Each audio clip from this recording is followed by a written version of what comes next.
Målet med en innovationscamp er at kunne tænke nogle nye tanker for en eller anden virksomhed eller en problemstilling, man arbejder med.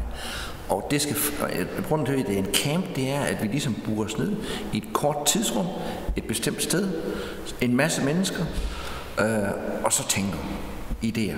Og det specielle ved en camp, det er, at den er styret, og den er faciliteret step by step af et team af facilitatorer, som leder processen. Det vi startede med her på den innovationscamp her, det er at teambuilde grupperne. De kommer fra 5 forskellige steder i landet og kender ikke hinanden på forhånd. Så det mest vigtige, det er, at vi skaber en tryghed mellem dem, sådan at de kan lade tankerne flyde. Og det første, vi gør, det er at teambuilde dem. Så er vi i gang med en masse forskellige øvelser, som skal være med til at få dem til at slappe af, lære hinanden at kende sådan rent kropsligt osv., så vi snakker ikke for meget, vi gør i stedet for. Og det er et trick til, at man ret hurtigt opnår en form for ro og tryghed imellem de mennesker, der er i gruppen.